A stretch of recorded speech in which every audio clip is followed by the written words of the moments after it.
If you're over 65 and you've ever walked into a room, a store, a restaurant, a family gathering, even your own home, and felt like the air shifted, but no one noticed you came in. If you've ever spoken and no one responded or offered a thought, only for the conversation to move on as if your voice had no weight.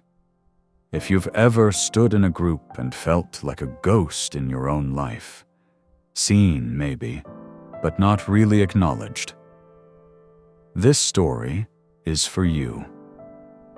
Because invisibility doesn't always happen all at once. It's a slow fade, like color draining from an old photograph. First, they stop asking your opinion. You tell yourself they're just busy.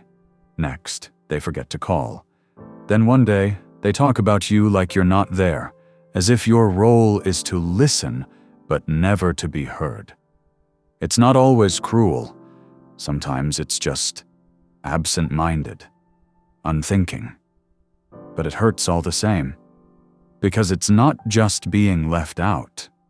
It's feeling like you no longer matter, like your presence is optional, like the world is moving ahead, and you're quietly being edited out of your own story. And the cruelest part? You begin to believe it. You start stepping back so others can step forward. You stop sharing your thoughts because you assume they're not needed. You start fading, not because you want to, but because it feels like that's what the world expects. But here's the question I want to ask you gently. What if this moment, this quiet ache of invisibility, wasn't the end of something, but the beginning? The beginning of seeing yourself again, of reclaiming the space around you, of speaking not for their approval, but because your voice deserves to be heard. Before we begin, can I ask you something?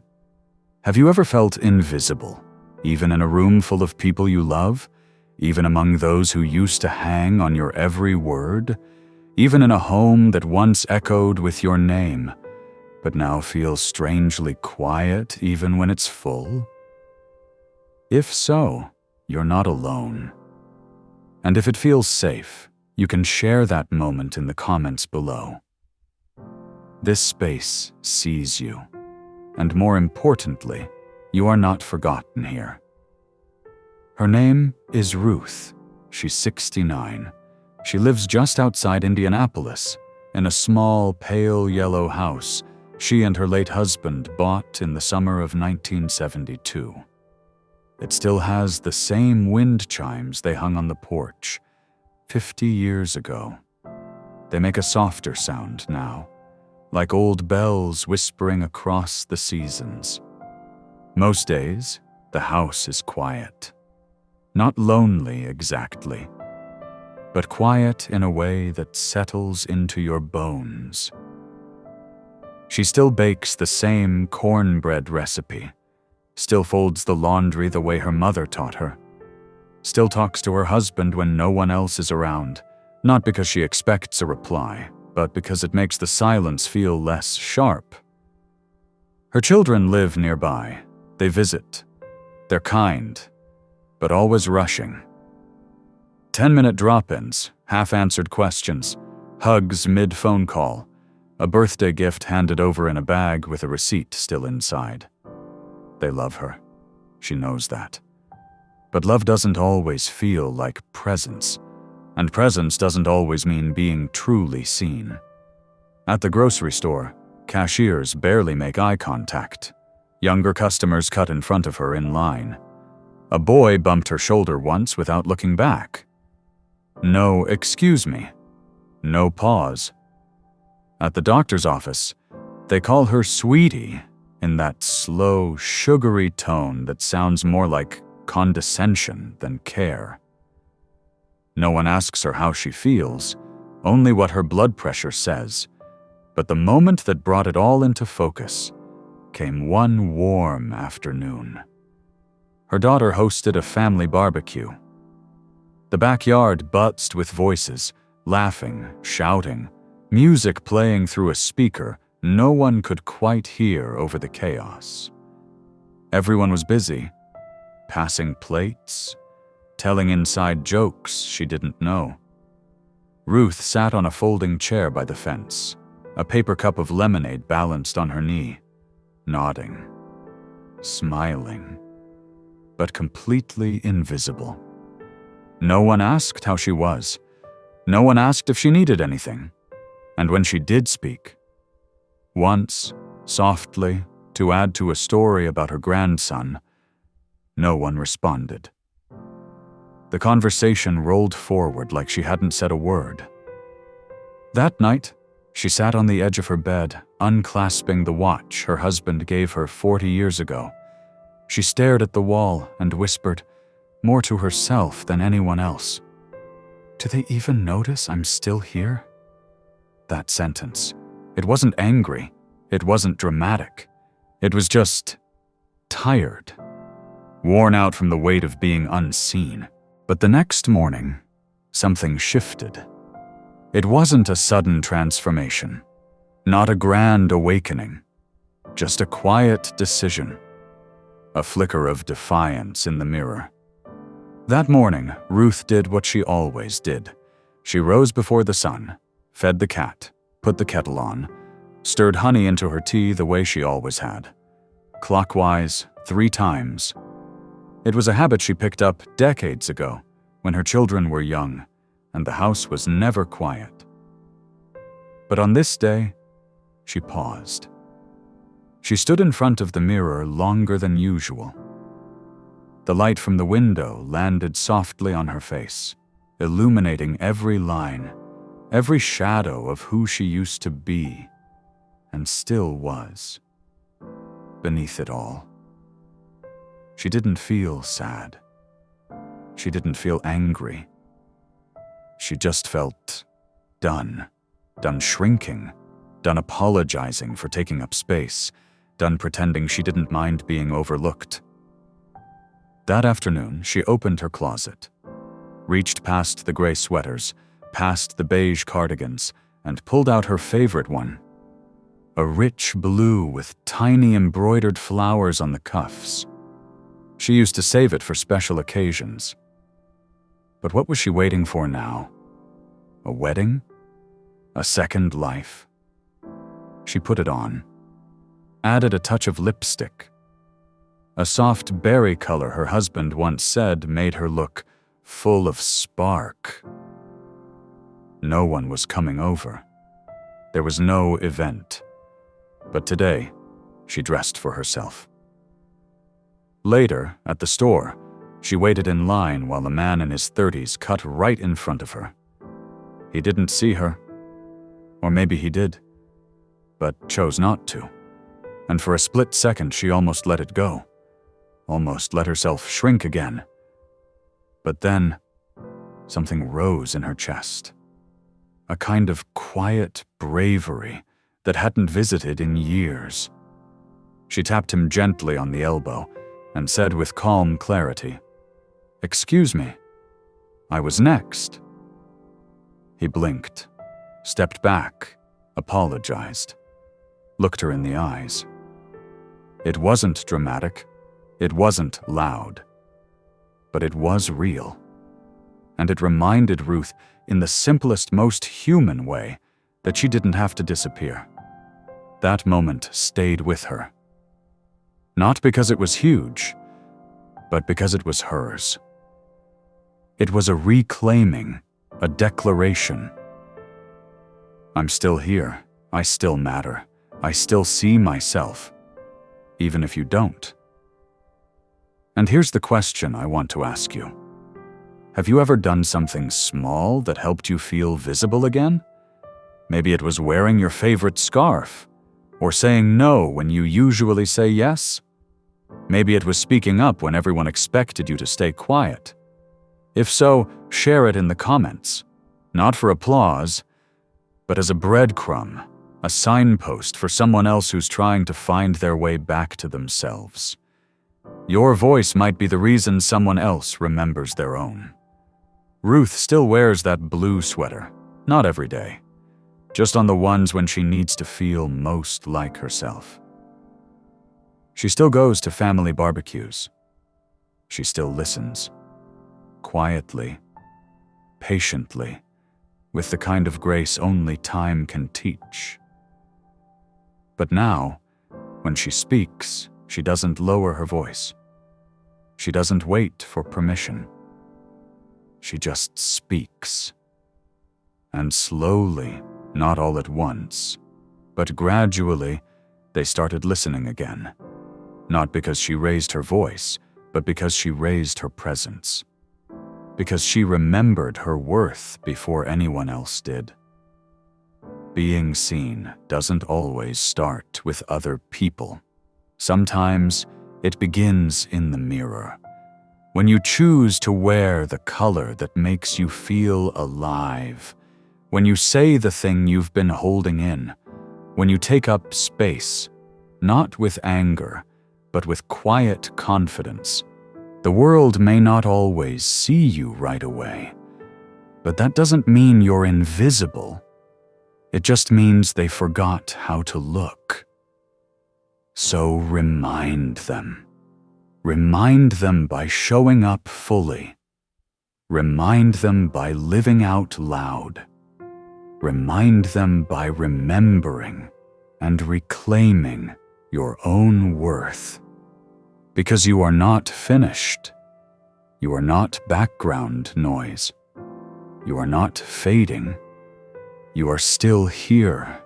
And this world, this moment, is better because of that simple truth. If this story made you feel seen, or reminded you of someone who needs to feel seen, subscribe. And come sit with us again tomorrow night. Here, you are never invisible. There was a woman named Clara, 74, widowed. She visited the same library every Thursday afternoon. Not because she needed books, but because the silence there felt intentional. Safe.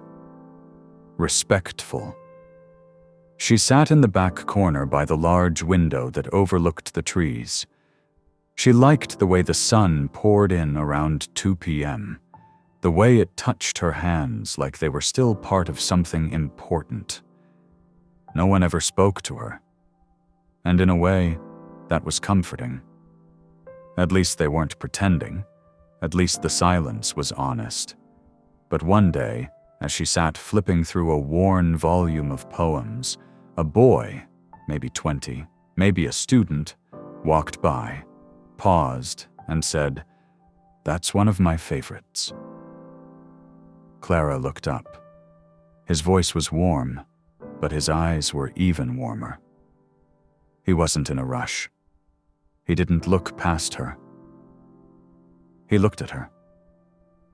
And in that single moment, a stranger who didn't know her name made her feel seen. They spoke for 5 minutes. About Rilke. About light. About how words sometimes say what people forget to. She never saw him again. But the memory stayed. Not because it was grand, but because it reminded her. Sometimes all it takes to remember you still exist is for one person to look up and really see you. And sometimes that one person can be you. His name was Joseph. He was 81 when I met him. He didn't say much.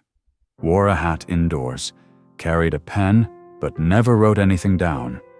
He told me once, in a voice just above a whisper, "I spent my whole life making sure everyone else was okay. But no one ever taught me how to let someone see me." He was a provider, a fixer, a man who believed love was measured by how much he endured without complaint. He raised 3 sons who rarely called, not out of cruelty, just disconnection. He gave them strength, and silence. But maybe they needed more softness than he knew how to offer. At his church, they called him Sir, or Brother Joseph. But no one knew he played the piano until he was 78. No one knew he painted until a neighbor saw his garage. No one knew he wrote poetry until he was gone. And his notebook was found underneath a broken radio in the attic. What Joseph never said aloud, but lived every day, was this: just because they don't ask doesn't mean you have nothing to give. Your presence is not measured by how many people remember you. It's measured by what you leave behind in the quiet places, in the small ripples that only time can reveal. You are still here, and you are still becoming, even now. Here's a gentle practice. Something I've heard from more than one person who felt like they were disappearing. The mirror test. It's simple, but it's not always easy. Stand in front of a mirror. Not the small one by the door, not the one you glance at to fix your collar. Find the big one, the one that shows all of you. And look, not for flaws, not to criticize, but to see, to really see.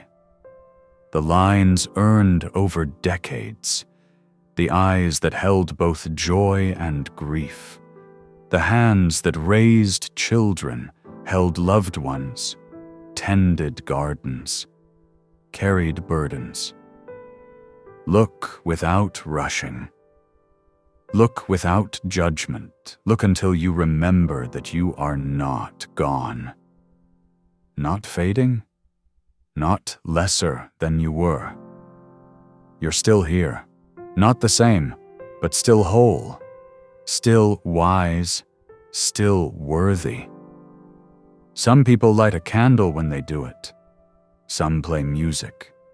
Some whisper their name aloud, like a vow to themselves not to disappear quietly. This isn't vanity. It's restoration. Because the first person who must see you again is you. So ask yourself today, not what the world thinks of you, not who stopped calling, not who forgot your birthday. Ask yourself, have I forgotten me? And if so, am I willing to return to the one person who never left? You. Sometimes the hardest part is not the fading. It's the return. The moment you decide to walk back into the room, to join the conversation again, to raise your voice again, to exist on purpose. But here's the truth. Not everyone will notice. Some won't listen. Some won't even look up. And still, you walk in. Because the point isn't to be applauded. It's to belong to yourself again. Maybe it means going to the family dinner, even if no one saves you a seat. And pulling out your own chair. Maybe it means telling a story from your life, even if no one asked, because it deserves to be told. Maybe it means interrupting, gently, with something like, "Can I say something?" Or, "That reminds me of when," because it's okay to take space back one sentence at a time. And if they don't listen the first time, say it anyway. Say it again. Not to fight, but to exist. Because invisibility is not just what they do to you.